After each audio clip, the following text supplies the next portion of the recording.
queremos conversar sobre el mensaje de Cristo a Esmirna, la segunda iglesia que es mencionada allí en el capítulo 2, versículos 8, 9, 10 y 11.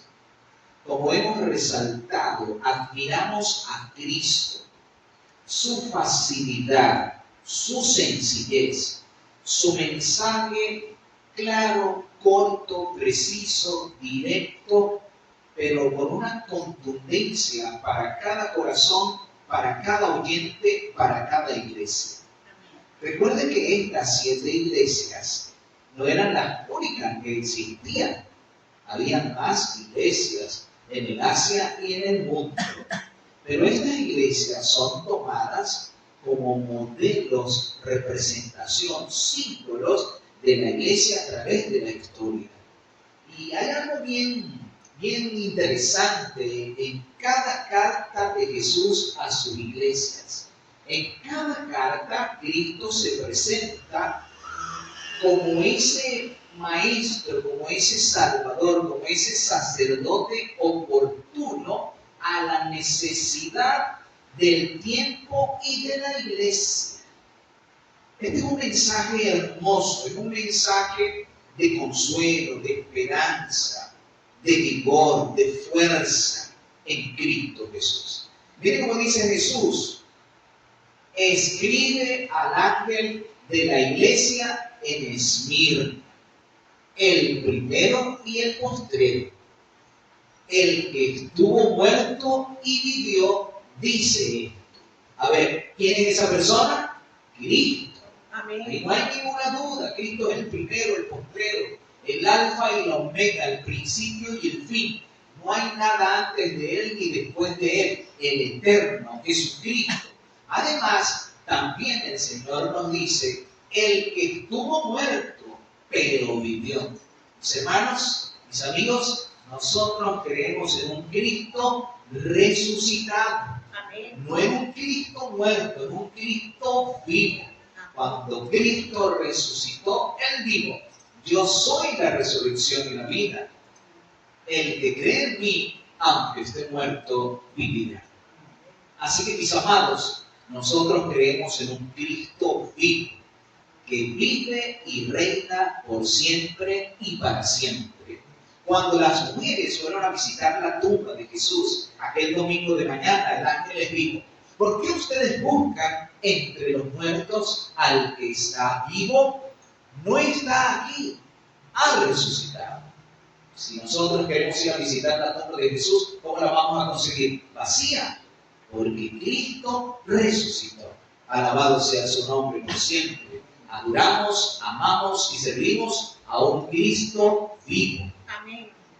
Luego Jesús sigue diciendo: yo conozco tus obras, tu tribulación y tu pobreza, aunque eres rico, y la blasfemia de los que dicen ser judíos y no lo son, sino son sinagoga de Satanás. Mis queridos hermanos, en esta porción, en este segundo verso, que es el versículo 9 de Apocalipsis 2, el Señor identifica, reconoce a la iglesia, conoce sus problemas, sus necesidades, sus grandes luchas y sufrimientos. El Señor nos conoce en detalle. El Señor nunca se olvida de nosotros, nos conoce hasta el más mínimo detalle. El Evangelio dice que el Señor tiene contados hasta los cabellos de nuestra cabeza. El Señor aquí nos dice que Él conoce a Esmirna, una iglesia que pasa por tribulación, por sufrimiento. Además, es una iglesia que es pobre en los bienes de este mundo, pero para Dios es rica, porque es rica en fe, es rica en confianza en Jesucristo. Amén. Qué maravilloso, mis queridos hermanos, la iglesia de Esmirna, la inspiración, la fe, la esperanza, la seguridad que Cristo le da. Ahora vean ustedes, hay algo aquí que resalta la palabra: y la blasfemia de los que dicen ser judíos y no lo son. Como la profecía es simbólica, indudablemente que aquí se está refiriendo a aquellas personas que pretenden ser cristianos pero que no son cristianos. Tienen nombre de cristianos pero no viven como cristianos. Aquí dice, de hecho, el apóstol Pablo dice en el libro de Romanos, el capítulo 2, versículo 28-29, que no es judío por ser circunciso o por ser descendiente de un judío, sino que para Dios lo que vale es la circuncisión del corazón, la sinceridad del corazón, lo que se vive en la experiencia espiritual, cada uno que profesa creer en Cristo. De hecho, la condición tal de estas personas que pretendían ser cristianos, pero no lo eran, era tal que Cristo dijo que no eran, sino que eran sinagoga de Satanás. O sea, que una vida que no se centra en Cristo, una vida que no vive la verdad de Cristo, está sirviendo realmente a quién? A Satán, a sus fines, a sus propósitos. Cada fiel creyente en Cristo debe mantenerse leal a Jesús en todo tiempo y en toda circunstancia, aun en las cosas más adversas y difíciles. Luego en el versículo 10, este es un versículo quizás bastante conocido, un versículo muy inspirador como toda la palabra, dice el Señor a su iglesia, y dice, por supuesto, a su iglesia a través de toda la historia. Dice a su iglesia que sufre persecución en la actualidad. Dice a sus hijos que están pasando por tribulación. Le dice esta maravillosa promesa. En primer lugar, le dice, no temas en nada lo que vas a padecer. ¿Saben que esta es una expresión que se repite con frecuencia en la palabra? No temas. El miedo es terrible, mis hermanos. El miedo es tan terrible que hay personas inclusive que pueden morir de miedo. El miedo produce un efecto tan grande en el cuerpo que inclusive puede paralizar el corazón. Ha habido terremotos o desastres naturales donde algunas personas han muerto más bien de miedo que por los efectos del sismo. Hay personas que han sido víctimas de atracos, de secuestro, y han sido afectadas más por el miedo que por el daño que los delincuentes pudieron haberle hecho a la persona. El miedo es terrible. Por eso el verdadero cristiano no teme, el verdadero cristiano confía en Cristo. No temas en nada lo que vas a padecer. En el libro de Isaías, en el capítulo 41, verso 10, el Señor nos da esta maravillosa promesa. No temas, yo soy tu Dios que estoy contigo. Siempre te ayudaré y siempre te sustentaré con la diestra de mi justicia. Yo soy Jehová que te sostiene de tu mano derecha. Debemos estar los creyentes en Cristo atemorizados, asustados, llenos de miedo. Cristo nos dice a través de su mensaje en Mirna, Cristo le habla a cada uno de sus creyentes en la actualidad, no temas. La iglesia en Esmirna fue una iglesia perseguida, una iglesia tribulada, una iglesia sufrida, pero Cristo le dice, no temas en nada lo que vas a padecer. El diablo echará a algunos de vosotros en la cárcel y tendréis tribulación por 10 días. Seréis probados, pero sed fiel hasta la muerte, que yo te daré la corona de la vida. Mis queridos, el Señor invita a su iglesia a una fidelidad. ¿Hasta qué tiempo? Hasta la muerte, hasta el final, hasta la última respiración. Nada debe impedir ni menoscabar nuestra total lealtad y consagración a Jesucristo. Nuestra consagración a Jesucristo debe ser indivisa. Nuestra entrega debe ser total. Nuestro corazón debe entregarse por completo a la voluntad de nuestro Señor Jesucristo. Policarpo, un discípulo de Juan, un anciano de la iglesia de Esmirna, un fiel de Cristo, quiero decirles que en Esmirna era una ciudad donde eran tan idólatras que inclusive se destacaron por rendir culto al César. al emperador. Así que los cristianos sufrían mucha persecución allí en Esmirna, porque la mayoría de la gente en esa ciudad era idólatra, era tan idólatra que adoraban inclusive al emperador romano. Policarpo fue buscado, así como muchos cristianos que fueron perseguidos. Recuerden que los cristianos no ofrecían sahumerio, ni perfumes, ni incienso a ningún ídolo, a ninguna estatua, a ninguna imagen. Y por esta razón eran perseguidos porque se los consideraba traidores. Pero Policarpo, que era anciano de la iglesia de Esmirna, fue buscado. Fue conseguido en una granja en las afueras de Esmirna. Cuando los funcionarios romanos llegaron donde estaba Policarpo, Policarpo los recibió con mucha alegría, con mucha paz, con mucha tranquilidad. Inclusive los invitó a pasar y los invitó a comer. Y después les dijo a estos soldados que por favor le dieran una hora para orar. Así que Policarpo se retiró a un lugar a orar, estuvo orando durante una hora. Luego regresó con paz, con alegría, con seguridad en su corazón, y Policarpo fue llevado al lugar del Coliseo, a ese lugar principal de la ciudad de Esmirna, para ser quemado.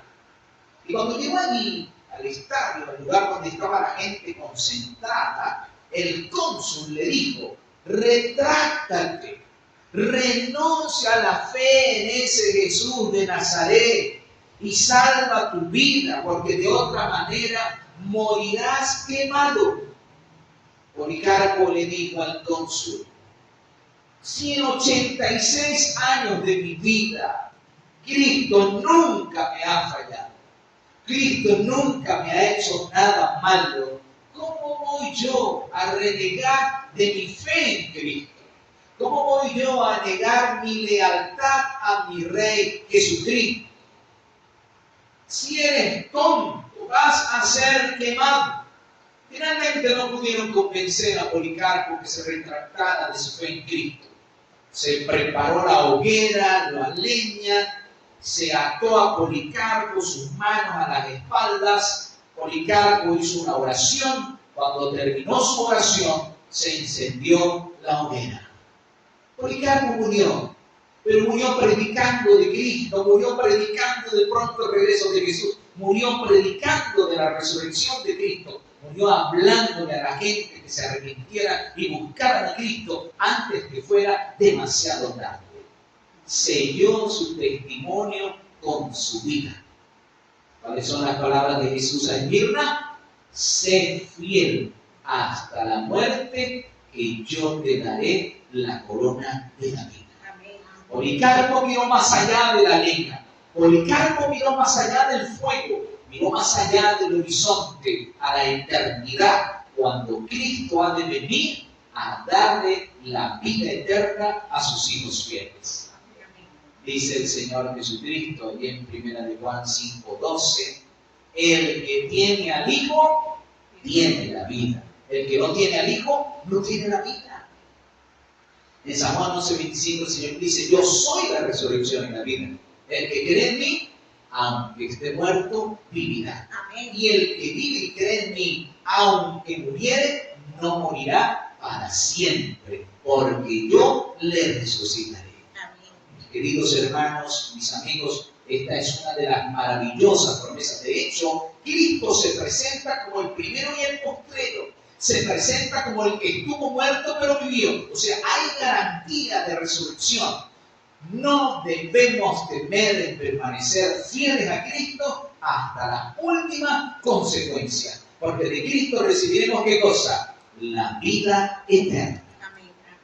Y finalmente, dice el versículo 11, el que tiene oído, oiga lo que el Espíritu dice a las iglesias.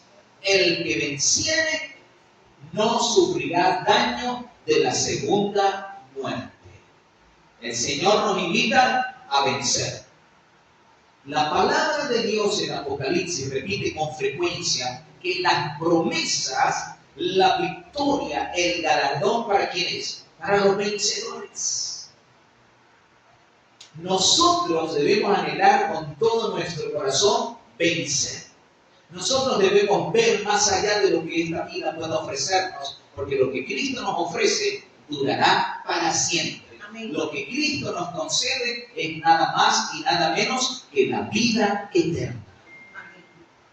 El pastor Billy Graham, en el último sermón que tuvo en el año 1999, él contó la experiencia de una jovencita de 17 años llamada Casey. Casey fue asesinada en esa matanza que hubo allí en un colegio en la ciudad de Columbia, en el estado del Colorado, en ese año. Aquellos jóvenes llegaron con ametralladoras y fusiles disparando a mansalva a los jóvenes, a los estudiantes y a algunos profesores. Cuando uno de ellos llegó donde estaba Casey, al grupo allí donde estaba ella, uno de ellos preguntó: ¿quién de ustedes cree en Dios? Casey se puso de pie y dijo: yo creo en Dios, en Jesucristo, mi Salvador. Y el joven, sin mediar palabras, disparó a mansalva, quitándole la vida a aquella joven. No le dio miedo testificar por Cristo, a pesar que estaba amenazada de muerte. 2 días después de su entierro, su hermano consiguió unas hojas que ella había escrito, unas notas. Y en esas notas Casey había escrito: me he dado cuenta que lo más importante y lo mejor en la vida es haber entregado mi vida a Jesucristo. Lo que este mundo ofrece no se compara con lo que el Salvador del mundo ha preparado para mí y para todos los que creemos en Él. Mis queridos, la palabra de Dios, o Jesucristo hablando a su iglesia, dice: el que tiene oído para oír, oiga lo que el Espíritu dice a la iglesia. El que venciere no sufrirá daño de la segunda muerte. Mis queridos, el Señor Jesucristo viene pronto. El apóstol Pablo describe que ese será un momento glorioso, maravilloso, formidable, porque el Señor mismo, con voz de mando, con voz de arcángel, descenderá del cielo con trompeta de Dios, y los muertos en Cristo resucitarán primero. Amén. Si la muerte llegara a quitarnos de este mundo, pregunto: ¿estamos dispuestos nosotros a ser fieles a Cristo hasta el final? Hasta las últimas consecuencias, hasta la muerte. ¿Así lo queremos? Amén. Que Dios nos bendiga, nos ayude a permanecer fieles. Porque la palabra dice que el que venciere no sufrirá daño de la segunda muerte. Vivirá para siempre por el poder y la gracia de Jesús. Que el Señor te afiance en esta gloriosa esperanza. Amén.